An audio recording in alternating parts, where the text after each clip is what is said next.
Monday. Good morning. It is Monday, May 23rd, 2016, and I call the Talbot County Commissioners Court to order. Today we have Mr. Kevin Decker here from Hope Street United Methodist, who will come up and do the invocation. So if you'll please stand and remain standing to the pledge.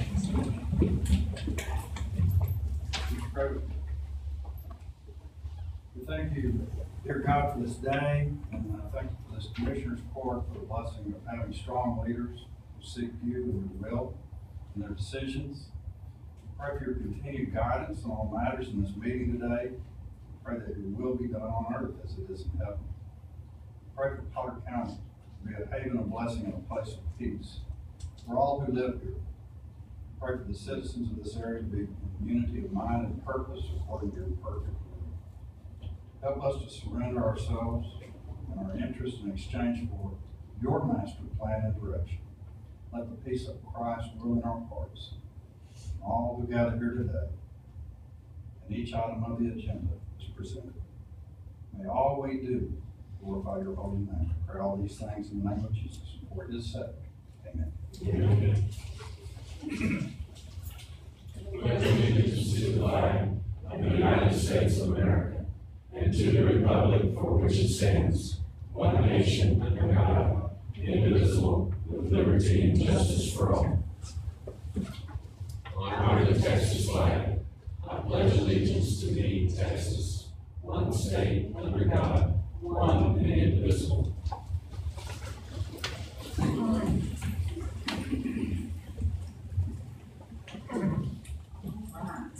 Number one is recognition of minutes from the May 9, 2016 Talbot County Commissioners Court meeting. Is there any corrections or any suggestions on that? Not so recognized. Number two, the vouchers, to consider and act upon the approval of the payment of vouchers processed by the County Auditor's Office for the period of May 4, 2016 through May 18, 2016. Check numbers 168733 through 168972 and wire transfers 721 through 731 in the amount of $3,900,312.02. I move that we approve of the vouchers as noted by the county judge. Second for discussion. Carrie, I have a question, and I don't see Chief in the audience. Page 5 of 29, check number 168790. The mobile, it looks like a single wide mobile office, fire and rescue. I'm not sure what that is. That was the setup fee and first monthly charge for the building rescues were provided. Okay, all right, If they had to have something to work Yes. on, they okay. And then my second question would be for Jason, page 9 of 29, check number 168832, combination of roughly 39,000, Latitude, Octoplex, and it looks like sheriff and county court. I'm not sure what that is. Are those servers? What are those? The 38 and change, that's the replacement laptops for all the vehicles, for the patrol vehicles. Okay, And that is coming from grant It's- funds. grant funds, okay, all right, thank you. What grant is that? The JAG grant that comes from, thank you. Okay. Is that it? Okay. I have a motion and a second. All in favor, raise your right hand. All in favor? 5-0. Thank you very much. Treasurer's report. To recognize the monthly treasurer's report, Leanne is out of town today on a family matter. And she told me to tell you that there are no changes on this, and we have $35 million in cash. I should go shopping. So recognized on that, and then the investment report number 4, to consider and act upon the approval of the 2016 Talbot County investment policy. And then you can see on the front page that she has asked us to approve as submitted. There are no changes, and that Dave Kim did confirm that with an amendment to this from 2011. Commissioner questions on Kelly, that? you sit on the investment committee, is that right? I was just interested how often you met or, Probably once every month. okay. Maybe. a little more. Basically. And investment policy is followed pretty well by Lynn. She does a terrific job. She stays on top of things, and that's what we use to pay her for, and she does the job that we're doing. Plus. I move that we approve the 2016 Potter County investment policy. Second. I have a motion and a second. All in favor, raise your right hand. 5-0, thank you. Number 5, insurance report to recognize the insurance fund report. Is Kay here today? Kay, is there anything unusual you wanna? There is not. Nothing unusual. Everything good? Everything's good, okay. It's good to hear. It is so recognized. Number 6, Sheriff's Office to recognize the retirement of Reserve Deputy Don Rhodes after 29 years of service. Sheriff, come on up. I just wanted to, normally we don't bring somebody up here to recognize them in court, but this one is really kind of an unusual case. Don has been with the Sheriff's Office for 29 years. He started back in October of 1978 and has been a reserve deputy for us for 29 years. And I talked to Carrie and I kind of figured that up. Just on today's salary for a deputy, he saved the county and the taxpayers over $1.4 million just in the salary alone. So that's pretty impressive. And and of course he's been the captain. So as a patrolman, that's a low figure as far as what we figured the salary. But we just wanted to present him with a plaque for his 29 years of dedicated service for working with us. And tell him thanks. He's gonna hang it up and go do that retirement.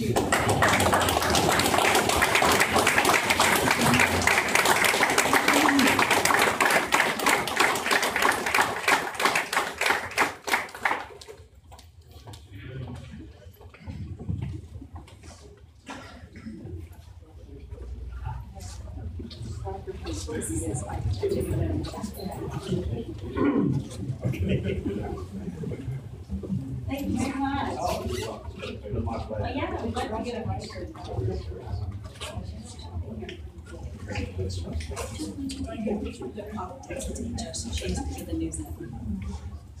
That's a great news. You gotta get it. I'm sure. See you. Next time.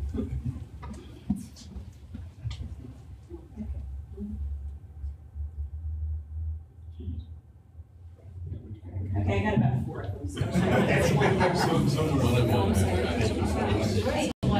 Thank you so much. His wife and daughter are here. Thank you. Now you get to go with him all the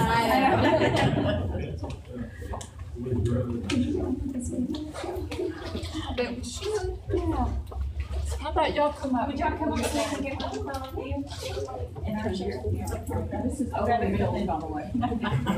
For the newsletter, I'm helping you out.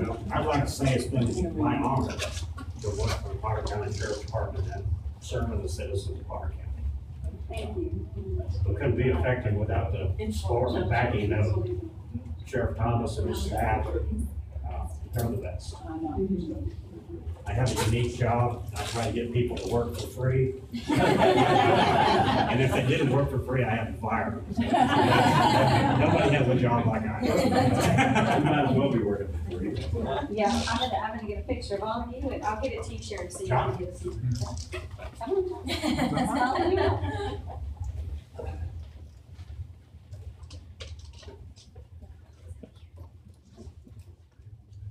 There we go.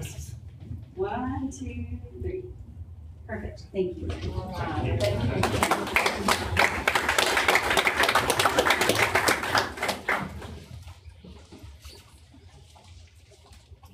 one other guy that's really kind of Don's running buddy.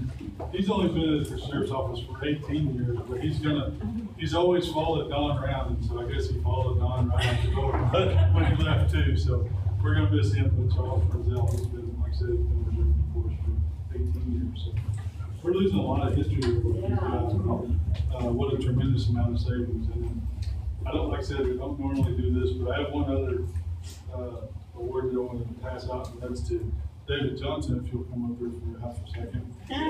On May first, he hit his 30 years. Wow. And he is not retired.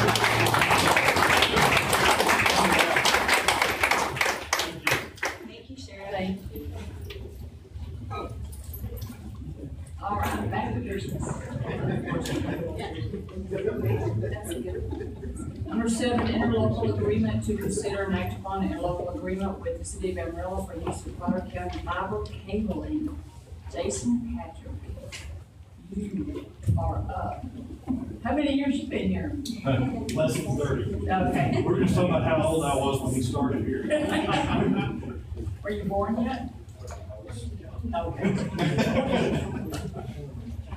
This is an agreement that we worked out the last few months with the city, where, for once, we're on the receiving side of the revenue, I guess, with the agreement with the city.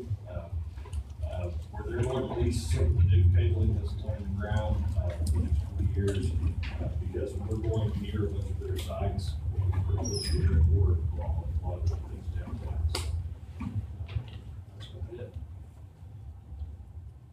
I do have a couple questions, Jason. So in terms of just framework, so where did the idea come from? Here we have some cable now, we're going with the fiber optics going in. And did the city kind of come to us? Did we go to the city to say we have an idea? I went to the city, Okay, because this is part one of it. The other part, they're looking at probably, renting some space in our new DR side. A couple of racks, because they're like us, they do a lot of disaster recovery. And, DR is your disaster recovery. Okay, I was gonna ask that. Yeah, there you go, there you go. It was actually a secret until just now. Way to go. Yeah. But yeah, that's the game plan, yeah. Okay. We've got these facilities, and there's no reason why we can't partner with them in the county. So it's a 20-year agreement, and it looks like they're gonna pay $360,000 as one, I mean, they're gonna pay it in increments, but it's $360,000 that they're paying. Where are the dollars gonna go? Like where is that revenue being slotted to? Is it going back to our general fund? That's a question for Carrie.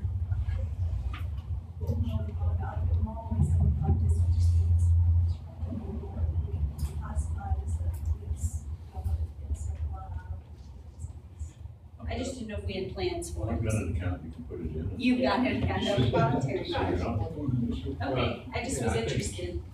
It comes back to general revenue, Yeah. whether it's the release or.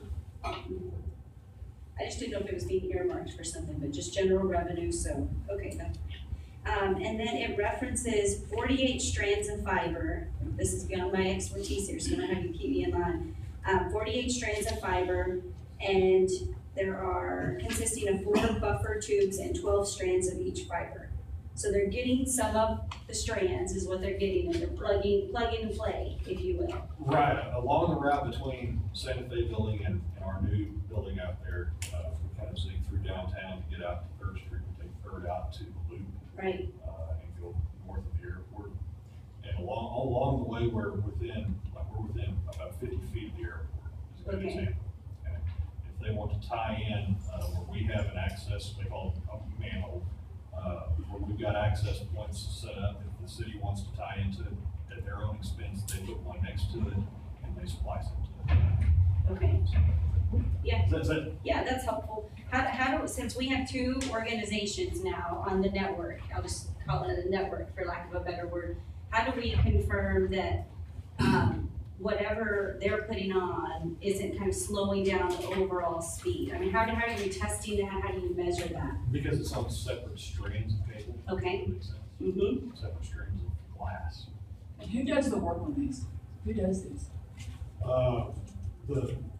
The initial installation was a contract with Franklin Drilling, and they broke ground here about 2 or 3 weeks ago. They've already got a couple miles of it already trenched. They're the ones that are doing the work on the initial construction. And then later, if the city wants to tie in or something, that's at their expense, their risk, that's all. I was asking for a reason, because Mr. Rose is available now, he'll do it for free.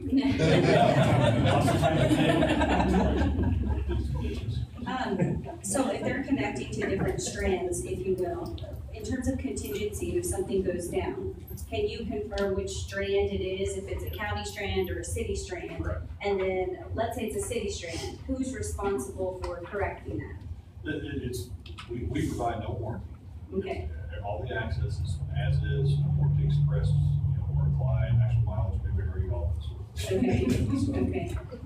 So if something goes down, you identify it's a city strand, then they go into kind of their plan of action to get it corrected. Okay. And then the 360,000, I was just interested to know how we came up with the dollar amount. Like, what's the formula behind it? We did some investigating on what it would cost us or what it would cost them to pay a vendor, to put him on the outside. And then it was priced in such a way that it made sense to them where basically we made an offer they couldn't refuse. As far as making the cost affordable to them and yet getting us revenue. Because when this project was conceived, there wasn't a revenue stream Right. planned for the county. Right. And so anything we get off of it is great. And if we do it in such a way that it makes sense for them to do it, then it's just a win-win for everybody. And the thing is, we're really limited because of our CJIS requirements on who we can partner with. Plus, we're in Texas, so we can't partner with private entities at all. We can't go to Amarillo National or Hackett State or somewhere like that and lease them or rent them or sell them this access. Because it puts us in the telecom business, and by law, we can't, public sector can't be in the telecom business. And so it really limits it to, there's one or two entities in town that we can partner with. DPS or somebody like that? Right, DPS we could, Amarillo College to an extent there, police, I mean, they're just really limited on what we can do. So, that makes sense for everybody. And does this go to the city council or and I just don't know logistically, contract-wise, if they have authority to do this. I don't, if we get a question from the city council, I just wanna make sure we respond. Right, yeah, the idea is that assuming you guys are on board with it, that we sign off on it, and I'll get back to the city, and the city will take it to their council and Bob will. See any potential problems with this? I know, we've done a lot of work on this, it just makes sense for everybody. Smart, good. Okay. Incoming revenue, we don't see that very often in any other ways than property tax, so I think it does well for the taxpayers to be thinking out of the box. I'll move that we approve the interlocal agreement between Potter Pen and the city of Amarillo for fiber optic cable. Have a motion and a second, all in favor, raise your right hand. 5-0, thank you, thanks, Jason. You want to speak, are you up next to? Am I up next? Yeah, I think you are. Okay, number 8, equipment, oh, you want me to sign this one? Equipment purchase to consider and act upon purchasing 2 Cisco Meraki Wi-Fi access points from CDWG in the amount of $1,662.72. Funds to be transferred from equipment repair and replacement account. What these are, we have 2 access points on the outside, on the south side of the existing sheriff's building over here that the patrol vehicles use. We pull into the lot, it connects to these access points, it downloads the video, their in-car video, so they can go get ready for cases or evidence or whatever. We had a couple of these that, if it took a power strike, power surge, lightning hit, whatever, and it's possibly just the age of the equipment that they found. The equipment that is in there now sold has been discontinued end of life for years. And what this is the replacement for that. And these are just 2 access points going outside of the building. And what will happen to this equipment when the new sheriff's admin exists? We can Move them, okay. All right. Carrie, how much money do we have in our, equipment repair and replace account? Okay. I make a motion that we approve 2 Cisco Meraki Wi-Fi access points from CDWG in the amount of $1,662.72. Funds to come from equipment repair and replacement account. Okay, have a motion and a second, all in favor, raise your right hand. 5-0. Thank you. Number 9, Potter County Extension, your update from the Potter County Extension agent. Good morning. Good morning, good morning. I'm operating off my phone, spent about, 15 hours this weekend on the road, so I sat in the passenger seat, driving down the road. Marshall, Missouri, and back. I just wanted to give y'all a quick update of everything that's going on in our office. I had planned on having some of our kiddos here to kind of convey that message, more entertaining, and probably better speakers than I am. But, with the end of school events and tests and stuff, it's kind of hard to get those kids out with us. The kids that are active with us are active with everything else, so days are numbered for them in terms of absence. Starting in February, we had an oak conference, an ornamental and turf grass conference. We served 117 people that ranged from basic homeowners that had their private pesticide applicator license, but the majority of those were commercial, city, and county employees that attended that in order to acquire their required continuing education units. But 117 people, we look back in the records, I think that's the biggest in 10 years. So serving a lot of people in the area. And that was all the way, we had groups from Perryton, groups from Dalhart, and a big concentration here from Monroe. April was a busy one that I'd like to forget if I could. We had a series of horticulture meetings because there is a large demand for that given our urban population. A turf grass workshop on the 9th, a rainwater collection workshop on the 16th, and a tree care workshop on the 30th to kind of cover the whole breadth in a month. Offered some package deals for people that wanted to attend all of them, and had several that did. I served 22 people. One of the things that we measured commonly across all of those programs was improvement in rainwater collection system, the expected improvement, especially in gallons. And what we measured expected improvement was over 5,000 gallons. I think might be a small impact, but a small impact is good when it comes to rainwater collection and water conservation. May, we had a canola field day where we served approximately 30 producers in the area. Some came from a large collection of the group that farms the Pantex farm, that leases that and has all of their farming, and then producers and crop adjusters from all over the area. Canola is something that's kind of come and gone in the area, and some people will cuss it and some people love it, and it's a great alternative to wheat, which is a large portion of our production, our agriculture production in this area, especially in Potter County. So it's a good substitution for that and can help down the road. So it was something that was definitely needed. Our square foot gardens are, at some point, we will get them planted. We talked if it was summer or not. I hope it's summer at some point. I planted mine twice and it's failed twice. I'm supposed to be the guy that gives advice. We tried. I wouldn't have told that. It was in my newsletter, if you got my newsletter. I did, I saw that. I thought about you. I'm not afraid to For be. Mother's Day, that's good rule. I know, So just and I was write the that week, down. I was the week before Mother's Day, and then I planted the week after Mother's Day. I probably get to plant next week. But we have 8 square foot gardens in conjunction with Tri-State Fair.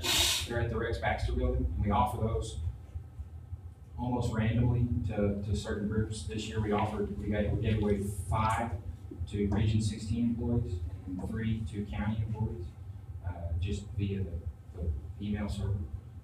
We have a waiting list of about 6 or 8 people. But they plant those, they own those. We teach them the fundamentals of urban gardening and small area gardening, which I think is something that continually rises in popularity. We look at Snack Pack for Kids. They had a huge launch of their raised bed gardens. Hope Ministries has, I think, 80 raised beds and feed the community in that area. So something that's definitely in demand.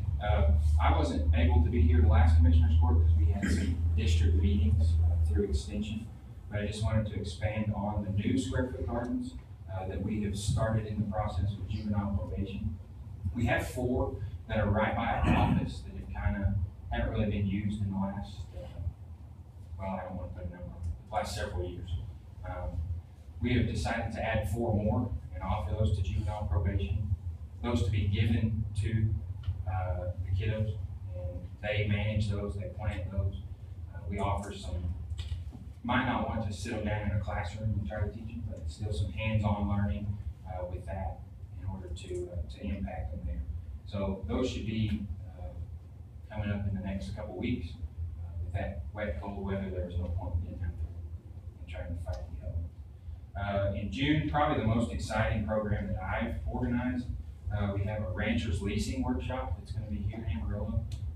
Huge amounts of demand. We probably get calls twice a week regarding how to format a land lease, how to pay a land lease, what to pay. That's the most important. How much do I pay for a lease? And that's kind of a moving target depending on who you talk to. But myself and our ag law specialist are going to team up there and offer a 4-hour program for the producers in the area. And then in August, we'll have a pre-plant lead meeting to meet the needs of our producers. Our kiddos,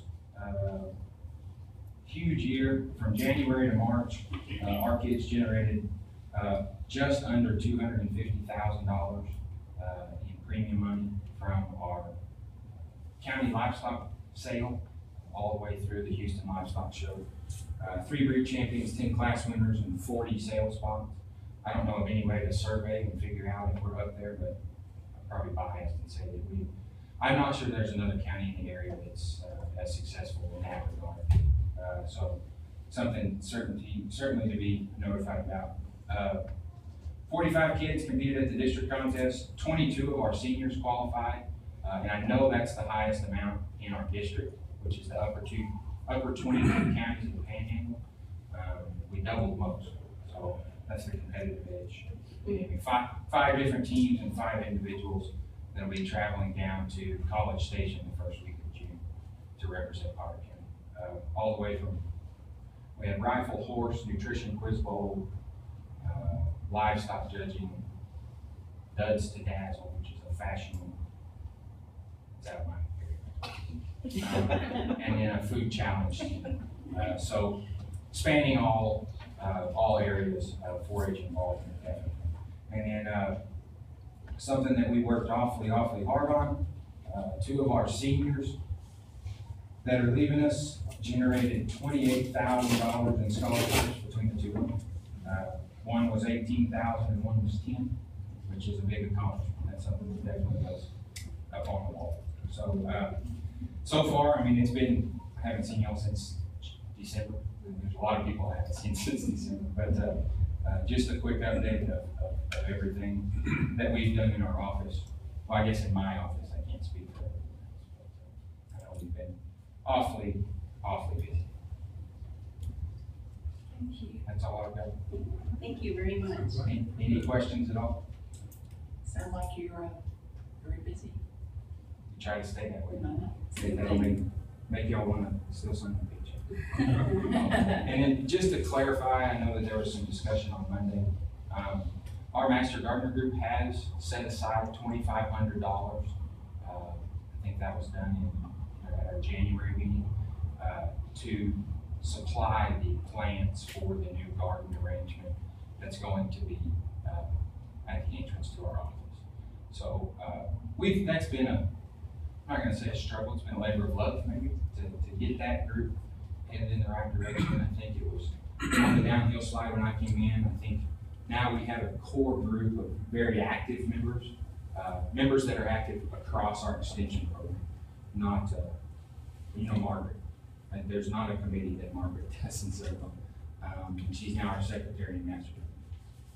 We have a core group that really wants to work and really wants to represent Potter County and represent the philosophy of the Master Garden program. And those 2 gardens will be maintained by the Master Gardener Group, and they have set aside $2,500 to supply those plants. How many people in your core group? Core group, there's 7. 7. I know that the numbers, and Commissioner Church can speak for that, I know the numbers have been much higher. I think a growing period, kind of a turnover period. In December, we had 4 of our executive committee members step down. And so that just leaves a gap. And so the 4 individuals that we have on our executive board are all first-year folks.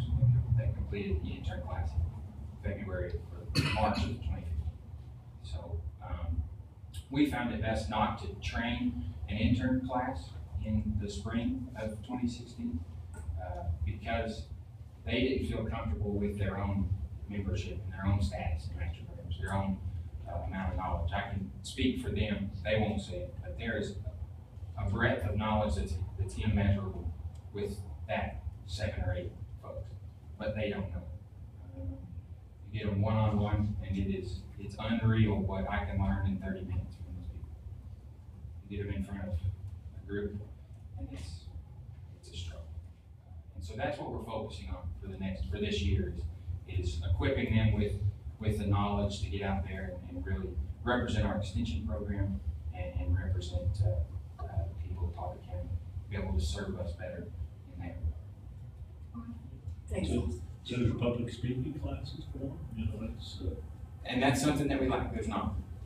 well, Emerald College used to offer it, because I took that, I've taken that class many, many years ago. Didn't work, did it? I'm real well, but. I think the difference is that when you go to teach somebody something, you really have to know your subject. And even though I'm sure you're exactly right, they know it well enough to teach, but the confidence just isn't there. Sure. And that was a hard call. I know that's been something that's annually, every early spring, February to the end of March, has been Master Gerner intern class.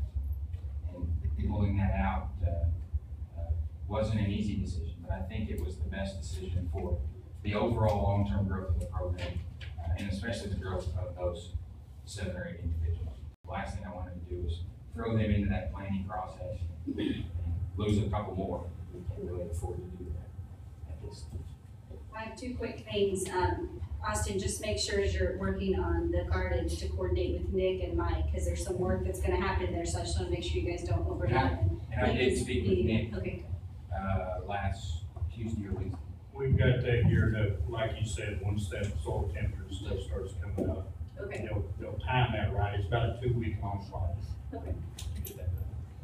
And then just a quick side note, I had the opportunity to sit next to a parent and a student that works with Austin directly at the Extension Office luncheon, and she echoed that she was very proud of the Commissioners Court and the support that their kids have felt this year.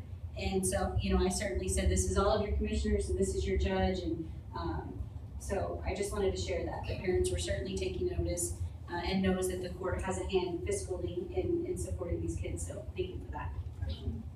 All right, thanks, Austin. Appreciate it, thank you so much. Okay, number 10, toll road exemptions to consider and act upon designating vehicles which meet qualifications of Texas Transportation Code, section 541.201, to be exempted from toll charges. Can I add my card to this? No. That's the false code. There are, I believe, 8 different tolling agencies in Texas, and this North Texas Toll Authority is the only one that requires Commissioners Court action to accept the vehicles, but I've given you a list of the vehicles we're asking for exemption on. And maybe I should know this, Carrie, but where are these vehicles traveling? Why would they be traveling outside of Amarillo that we would need the extension? And I just may not know that on this fleet. The sheriff may have to help you on some of these. These are vehicles that we need to go pick up, transport inmates with. Okay, So they go all over the state, they go outside the state too, but most of it's in the state. Used to be Austin, Dallas, wherever they go. So these are all your vehicles? No, fire department, because our first responders are automatically exempted, and then our constables as well, even if you're just going to a training or something, that can be exempted. so is this something that has to be maintained, Carrie, as the fleets change? Because I'm noticing it's got plate numbers and those kind of things. Who maintains that? My office is going to do that since it has several different I make a motion that we approve designating vehicles that meet qualification of Texas Transportation Code 541.201 to be exempted from toll charges. Second. Okay, I have a motion and a second. All in favor, raise your right hand. 5-0, thank you very much. Thanks, Carrie. Number 11, county improvement of subdivision roads to consider and act upon procedures for the terms and conditions of payments for road improvements under Texas Transportation Code, Chapter 253, Bishop Ranches Policy Review. At our last meeting, y'all did requested some procedures that I put together, Commissioner Church and I worked on it several months ago and put together, this draft of the procedures. So, if you have any suggestions or questions? I do have a couple of questions for you. In the terms and conditions, I didn't see any language, and maybe this is just more of a takeaway, I didn't see any language about if there's non-payment from year to year or quarter to quarter, however they designated to pay that. And I don't believe there's any penalty other than the lien against the property, and that is automatically filed, once the bill is sent out. Okay, That's correct. I mean, that stands as a potential penalty enforcement of that lien. okay. But if the property owner never sold the property while they were alive, if you will, then the county kind of eats those dollars until the property is eventually sold down the road.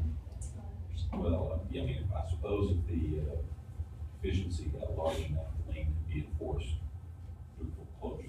Mhm. That would be a call for the end of the commissioner's court. Appropriate time.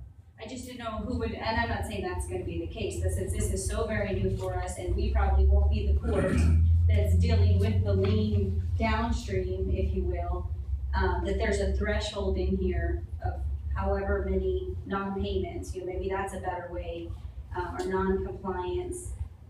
I That the Court of would Justice. tend to think if you get to the end of the 10-year period, you've got substantial deficiency, that would be a point that you might go to foreclosure, Okay, or at least judicial enforcement.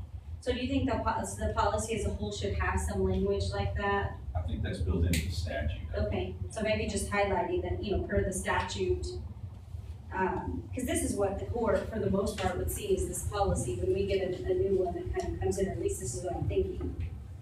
Okay. And then carrying on page 2 of the attachment where they make checks and money orders, I just didn't know what department, it says Carter County, but I don't know if it goes to the auditor's office, the tax assessor's office. Initially, it will need to come to our office so we can make the proper postings to the receivable accounts, and then it will go to the treasurer for deposit. Okay, so maybe just in terms of this little invoice that goes to the property owner, indicating the department that it might go to, just so it doesn't get lost in the mail. And then the only other thing I had in terms of recommendation is on the clause right above it where it says, bill to John Doe, and then underneath it, it has the proposition for the county improvement, was approved by the majority of the voting members. I think that's very good language to have, because sometimes they get these invoices and maybe they didn't cast a vote, and then you're gonna get a call to say, well, now how come I'm getting this new bill? What does this mean? It might be helpful to have some language in here, and I don't know exactly what it can sound like, but something about that we were petitioned by the homeowners, and maybe petitioned isn't the right word because that indicates signatures and other things, but for the most part, at least this one and the one currently in process, these are the homeowners coming to the court. A request. Yeah, a That's a request. in accordance with Texas Transportation. Yeah, something along those lines. Cause I can see if I was the property owner and didn't cast a vote, I would, well, where did this vote come from? And I wasn't a part of it, and, you guys, the auditor's office in particular may be dealing with some of those questions, so I'm being sensitive to that. Okay. Everybody got a letter and a chance to vote. So, Once the If they bills didn't come vote, in, that's I their don't know, problem. I just think once the invoice Yeah, comes once the in and the bill bills comes in, come don't in. forget. Pieces of property have changed hands since the election. Oh, wow, okay, so I'm not dreaming these up, okay. Thank you for drafting this in Commissioner Church's love. Okay, so need a motion, please. Well, could we take this, Judge, with the revisions, and, I mean, I don't think there's a real hurry to get this done, if we could just get the You revisions wanna and wait get, till that comes back? Okay. and so we can adopt something, kind of. how far are we away from completion on Bishop Ranches? We just started seal coat today, and then we'll come back later and put a second course on there, and then we'll be. Okay, so you'll be done in a couple of weeks.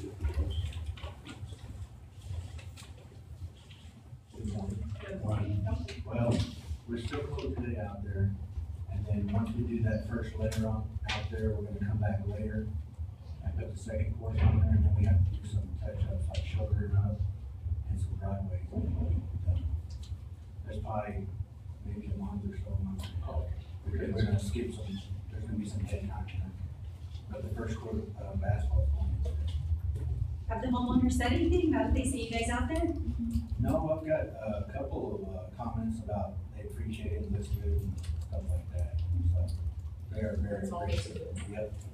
Yeah, I've received comments and thanks. And it does look good. I have the before, the during, and I'll take some after pictures. Okay. Totally Will you show those, will you bring those? Totally different place. All right, good, thank you. Okay, number 12, local government corporation to provide an update on the local government corporation. Commissioner Morgan. My updates are fairly quick, but I like to just put an agenda item on every time the LGC meets. The TxDOT streetscape project, from the city's perspective, those bids are received. There's some of that project is in the Potter County footprint. So I have particular interest on kind of seeing how that will unfold. The Convention Center parking garage, that's on schedule for March of 2017 for completion. And the Convention Center Hotel on schedule for July of 2017. One thing that Bob Cal pointed out was, even though the parking garage looks the least in terms of progress, it will actually finish the first, which makes sense because of the way you build the facilities. But that's all up and moving and on schedule. There was the majority of the discussion at the LGC last week was for the retail space and the bid process, if you will, for underneath the parking garage. So that's had a lot of discussion and debate leading up to it. But a year ago, probably this time, the LGC issued the RFP, if I remember right, I may cross that between RFQ, we get those mixed up often, but issued the proposal, and we had one respondent, and that was G4D Limited. And so there was a lot of discussion of whether that should be reissued because so much has changed from a year ago when that was issued, hence the property, and so a little less risk, if you will, now that things are getting built, and so there may be more individuals that want to kind of jump on that and make that more competitive in terms of overall nature of how that retail space is going to be leased out. That was definitely something I brought up in terms of would this do us well, just because I think competition is healthy, but it did not happen. And so the LGC proceeded with who they had, the respondent of the G4D Limited for the management of the retail space. So there's a few scenarios that the LGC's throwing around in terms of dollars of paying for the finish out on the retail space and what that contract will look like. And so all of that will come back before the LGC before any decisions are being made, and they're in what might be called the negotiation stage. I was, to no surprise, asking a lot of questions about the property that would be taxable, because that will benefit this county after the tiers expires in 2036. And I did remind them that I do think there still is a solid argument on that parking garage, some of those spaces being taxable, because the parking garage as a whole is planning exemption because it's owned by the city. We have 150 of those spots, so that would make sense. We're two government entities, those spots would be exempt. 150 are part of the hotel deal, and a part of an item that's being discussed for the retail is more parking for the retail as part of that lease agreement. So that and the spots that are paid, you would go in paid parking. I think there's still a valid argument, and I keep looking for an AG opinion, and Tad, if you get some spare time, maybe that's something to just research, because I think we'll have to get to that point. But I think that would obviously benefit the county so that we have something taxable that's going to come back to our revenue base when the tiers is done. So there's a lot of discussion around that. And then the RFQ for the design services for the MPEV, the multi-purpose events venue. I've also met with John Lutz, trying to still get other individuals on this community outreach committee. No movement yet, but I'll keep bringing that up to the LGC in terms of who's included in this committee. But the LGC did decide to move forward with their RFQ process on going out to the market for someone to design the multi-purpose events venue. So that's kind of where we are today. They did indicate that there would be some checks and balances that we would not proceed, we being the LGC, would not proceed with having a team secured.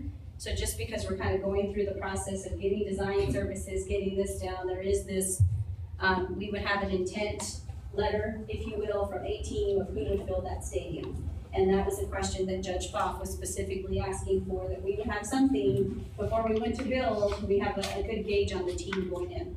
So how far are we down the road? They said a couple months is what, now the question was asked at the LGC, what do we mean? We'll know, 2 months, 2 years, they said within a matter of months, we would know that. Once the project is accepted and we have a building, all that's taken care of, what is the time frame of putting the MPAD in? Bring those notes. I want to say, don't quote me on this, I'm on the record. I want to say 24 months or 18 months. There's something, I have a mental note, something under 2 years. I could have that wrong though. There is a clause in the hotel contract that a multi-purpose something has to be built, or the city pays what I kind of equated to like liquidated damages on our contracts. The city kind of pays a small amount if that's not built. So there's a financial incentive to get this built pretty quickly. But I can take that as a to-do and look at that. But I know they are driving to that date, because hence the reason why they're trying to get the RFQ kind of out into the market. They did indicate they voiced of several they anticipated to be responding to this. So more to come, I'm sure. That's all we know today. What about retail space? What are we talking about? How many is there gonna be? Is there gonna be some? Well, I think it's I think it's, to me in particular, it's my own opinion, not as speaking on behalf of what happened at the LGC, but the XL building is going up right across the street, and there's discussion that would include some retail space as well. So there's kind of a competition between the private sector and the public sector, which we don't hear very often. So I think it's different dynamics, for sure. That was required by the standards board, that they have something besides just parking on that bottom floor for XL. And so, I don't think there's just a few retail spaces there in XL, so it's not like it's anything. Would that include restaurants? Could possibly be restaurants. I think, I'm remembering on the RFQ proposal that went out, there's a handful of things that it can't be in terms of the retail.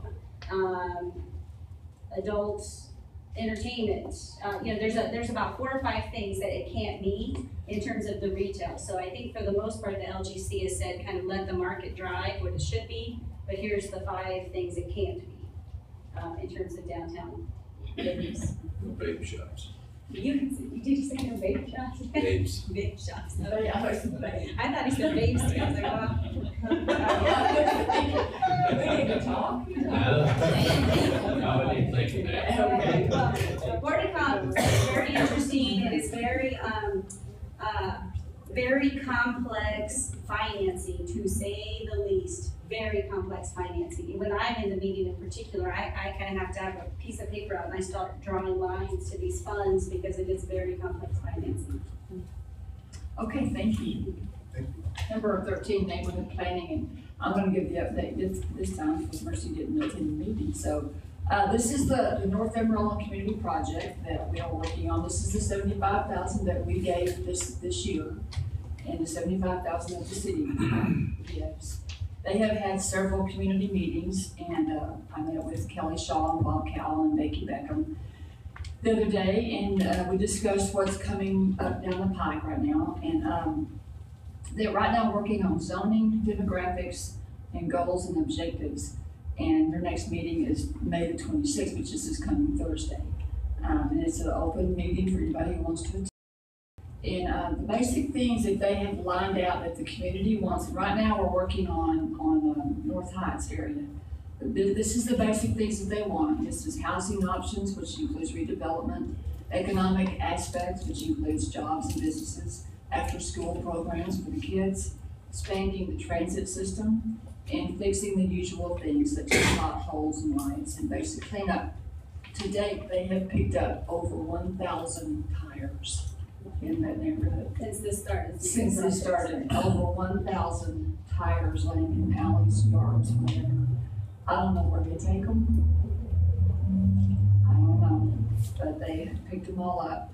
But the good thing is that Bob Howe said that the city is doing a capital improvement project, and they are going to give $500,000 every year for this project until this project is complete. So we have North Heights, the Barrio, San Jacinto, and East Ridge areas that we're working on. So it's all good, and I'm glad I'm a part of it. Well, and from a community perspective, and Commissioner Vaughn, I know this is in your precinct too, and I know you certainly attend the public meetings.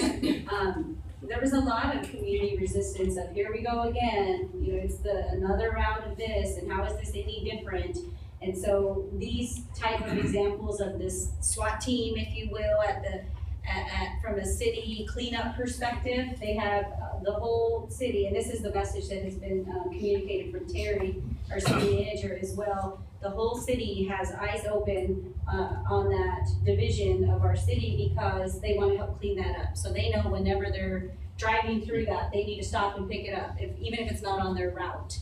So there's been a whole message. So I think that's very different, you know, for our community around that area. And then the dollars in particular.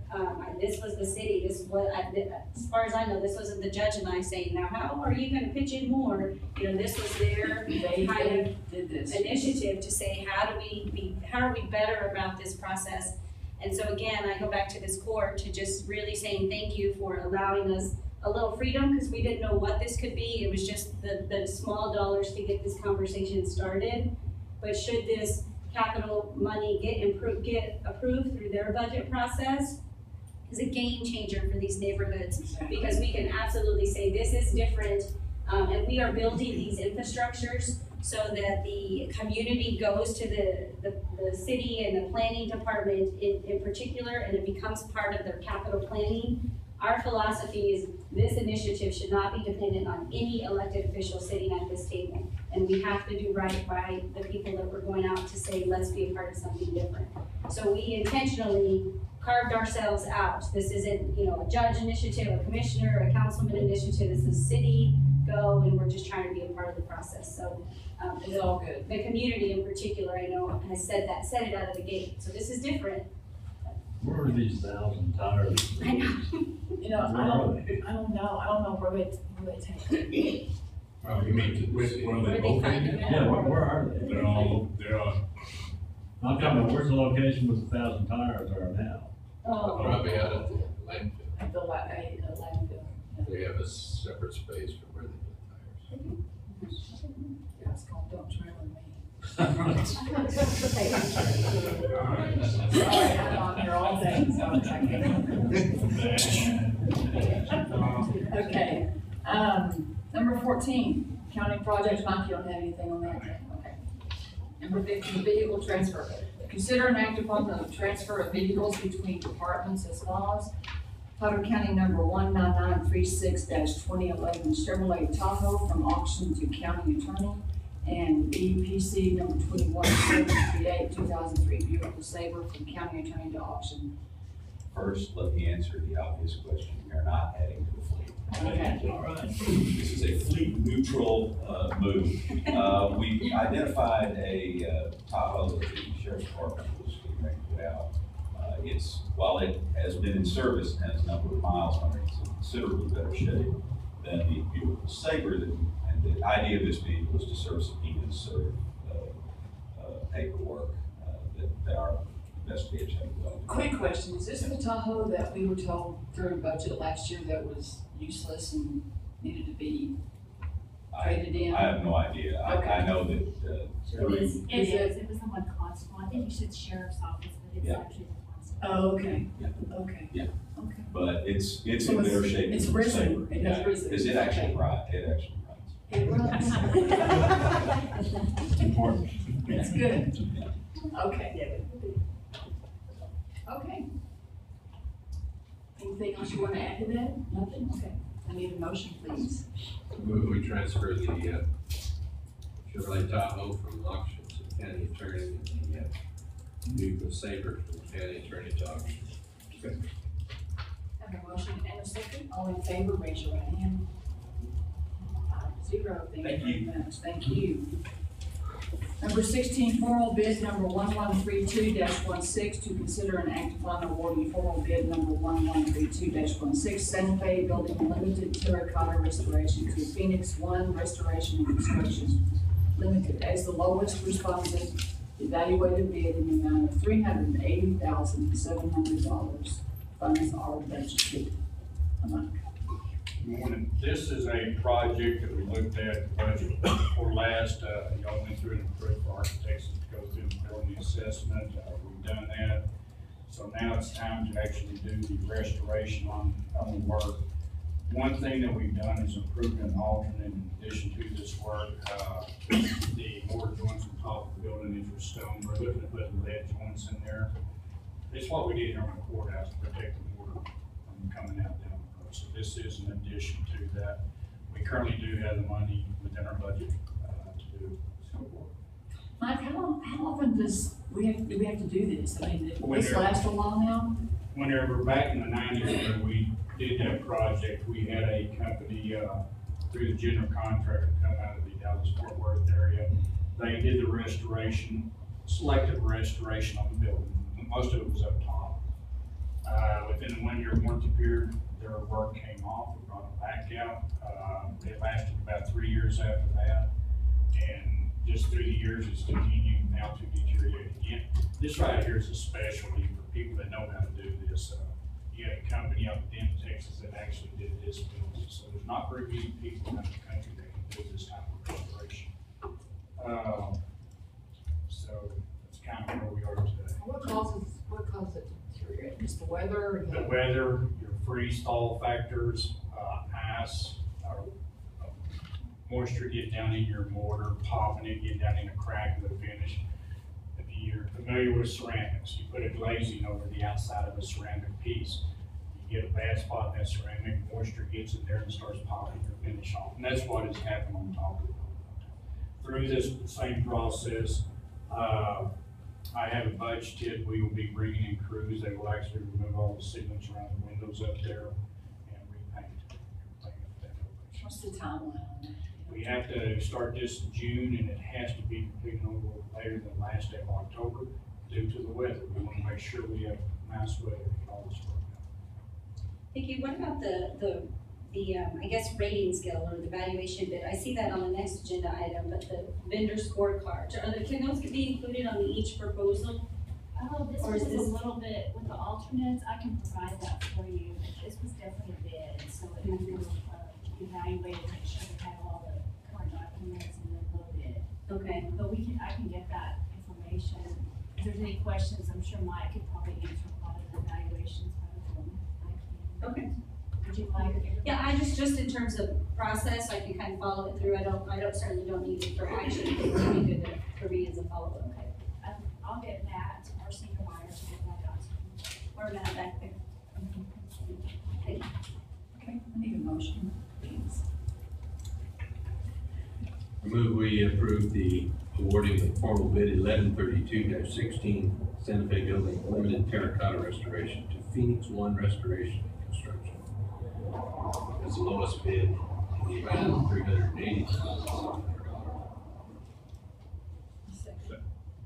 Okay, have a motion and a second. All in favor, raise your hand. All opposed? Okay, number 17, formal bid number 1124-16 to consider an act upon awarding formal bid number 1124-16 independent audit services to Davis Canard Company, PC as the highest evaluated responsive firm in the amount of $58,650 for the first 2 years. Funds are budgeted. Thank you. I was just gonna mention this was an RFP process, so there is the evaluation scoring sheet, and Carrie, she ran the committee, and I saw the committee, and everything was in compliance. Carrie, do you have something? I served on the committee, and I guarantee you, it was very difficult to choose between two of these companies, and the scoring was extremely close. Anyway, I think we've got a good company on board. Matter of fact, the other company was just as good. The scoring was the final factor. You're familiar with this company, though, right, Carrie? Have you used it before? Yeah, that's what I thought. I thought we, yeah. I make a motion that we approve awarding formal bid 1124-16 independent audit services to Davis, Kennard and Company as the highest evaluated responsive firm in the amount of $50,650 for the first 2 years. Second. Have a motion and a second. All in favor, raise your right hand. 5-0. Thank you very much. Employment items to consider and act upon the following employment item: Internet Technology to accept the resignation of Sean Holtman as network engineer effective May 6, 2016. Make a motion that we approve the employment items as presented. Have a motion and a second. All in favor, raise your right hand. 5-0. Thank you very much. Jail report, we have 461 people in the jail, 74 of those are females, 0 in children, 84% are felons, and 10% misdemeanors. Thank you very much, Sheriff, for that report. Do you have any county insurance items, Vicki? Yes, we do. I was asked from Debbie to report that we had a mower damage on April 28, 2016, bug spray on the downside of a pickup parked inside of the owner's house. The estimate they turned in was $2,500. Our deductible was $1,000. Say that again. I'm sorry. It was a mower damage on April the 28th. A rock spray was all on the downside of the side of the pickup parked in front of the owner's house. And they have an estimate, which is $2,500, as the deductible of $1,000. And I know Road and Bridges here report or TAC knows a little bit about this too. Sorry, I mean, it happens. This is at someone's That house. wasn't my car, but. It was out on the county road. Yeah, it was parked up in front of his house. The mower's always throwing rocks, it's kinda hard to see what you're, when you're cutting the grass is knee deep. But, we've informed them before to slow down when vehicles, they usually stop when a vehicle passes, or if they're passing vehicles that are parked in their driveways, they have to slow down and they catch rocks. Those mowers have caught a rock in the back of the head before. They bounce off the equipment and stuff, so it's kinda hard to restrict it. We got chains on the back and stuff like that to kind of deter it, but it's still happening. So the damage was to the lower? No, to the car. truck. The pickup, the homeowner's vehicle, it was parked up there. Okay. You can clearly see it was damage that we caused because it was a collision that hit the side and did it. And that's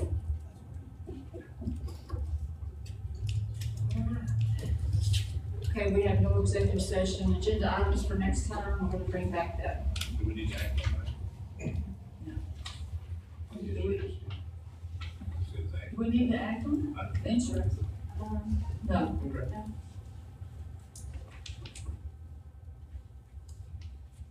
Judge, for agenda items, and this may be more for Kay, I was just hearing and reading a lot of the overtime discussion, over the last couple of weeks. And so maybe an agenda item down the road, or as we prep for budget, it would be interesting to know what kind of impact, if any, that's gonna have on our salary positions.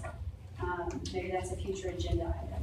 Yes, that ruling was just handed down midweek last week, and the numbers were a little lower than the initial numbers that were anticipated, and we're doing the preliminary reviews now. It looks like potentially 5 positions may be affected by the new ruling. 4 out of the 5 are gonna be a slight impact, and there'll be some decisions that have to be made either to reclassify those positions. Exempt or not exempt? Right, or, increase the salaries to meet the new threshold. Again, it looks like 4 out of the 5 positions, dollar-wise, are just slightly below the new threshold. We have one that is moderately, placed below the threshold, so, but I can certainly bring that back. I should have all the information together by the next commissioners court. It'd just be nice to kind of think about and stew over a little bit as we get ready for budget. Absolutely, and I had intended to do that, I just wasn't sure whether it was gonna be next time that I would have it ready or the following time, but we certainly need to look at that before budget, and it does look like the impact is gonna be pretty small, on the county. So that's good. That's good news with these unfunded mandates, so we keep getting federal, state, and then we have to go to our voters and their ones, they take it out on us. It's really goes up, Okay, just a reminder that this Friday is the deadline to get your budget into Cary. The budget meetings with me start the first week in June. And if there's no changes, don't say anything. That'd be great. Okay, so if there's nothing else, we are adjourned. Thank you, everybody.